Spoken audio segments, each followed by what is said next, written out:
जीवनको सुरुवात कसरी हुन्छ, एउटा सानो कोषबाट कसरी पूर्ण मानव शरीर बन्छ, यो सुन्दा कुनै चमत्कारभन्दा कम लाग्दैन।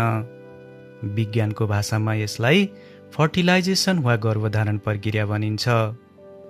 आजको भिडियोमा हामी महिलाको डिम्ब र पुरुषको शुक्रकीट बीचको त्यो रोमाञ्चक मिलनको बारेमा चर्चा गर्नेछौँ, जसले नयाँ जीवनको जग बसाल्दछ।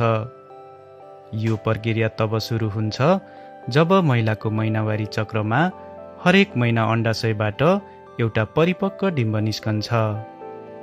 यो सामान्यतया महिलाको महिनावारी चक्रको लगभग 14औं दिनको आसपासमा हुन्छ।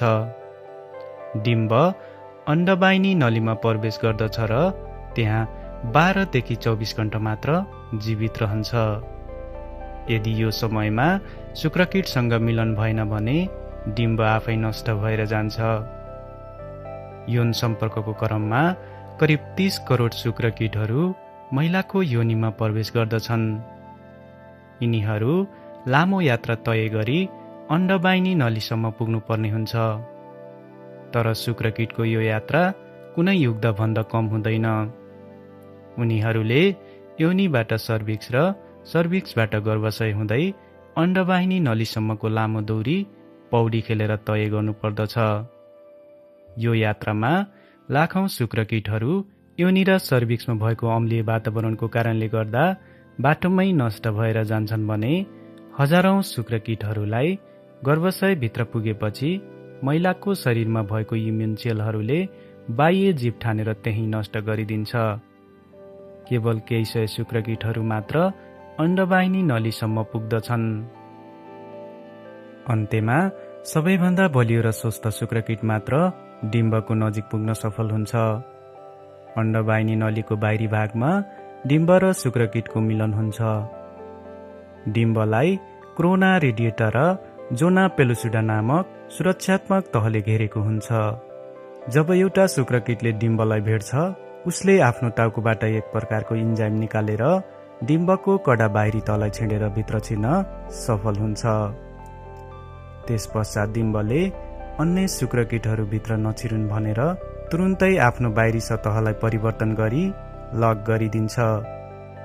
यही क्षणमा शुक्रकीट र डिम्बमा भएको डिएनए वा आनुवंशिक पदार्थ एक आपसमा मिसिन्छन्, जसले 46 क्रोमोजोम भएको जाइगोट बनाउँदछन्। यहाँ नै आँखाको रङ कस्तो हुने, कपालको रङ कस्तो हुने, बच्चा छोरा वा छोरी हुने जस्ता अन्य सयौं गुणहरू तय हुन्छन्।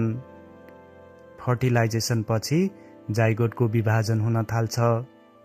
3 देखि 4 दिनमा यो ब्लास्टोसिस्ट बन्छ। अब यो अण्डबाहिनी नलीबाट बिस्तारै गुड्दै गर्भाशयमा पुग्दछ। यो यात्रा गर्दा यसले कोष विभाजन गर्दै आफ्नो सङ्ख्या पनि बढाउँदै जान्छ। लगभग 6 देखि 10 दिनपछि गर्भाशयको भित्तामा टाँसिन पुग्छ वा इम्प्लान्टेसन हुन्छ। जब यो प्रक्रिया सफल हुन्छ, तब मात्र महिला औपचारिक रूपमा गर्भवती भएको मानिन्छ। त्यहाँबाट नै भुँडाको विकास सुरु हुन्छ। यसरी एउटा सानो कोषबाट सुरु भएको यो यात्रा 9 महिनापछि सुन्दर शिशुको रूपमा संसारमा आउँछ। प्रकृतिको यो रचना साँच्ची नै अद्भुत छ। आशा छ तपाईले गर्भधारणको यो वैज्ञानिक प्रक्रियालाई सजिलै बुझ्नुभयो होला। यदि तपाईलाई यो भिडियो मन पर्यो भने लाइक गर्नुहोस्। यस्तै स्वास्थ्य सम्बन्धी जानकारीका लागि हाम्रो च्यानललाई सब्स्क्राइब गर्न नबिर्सिनुहोस्। स्वस्थ रहनुहोस्, खुसी रहनुहोस्। नमस्कार।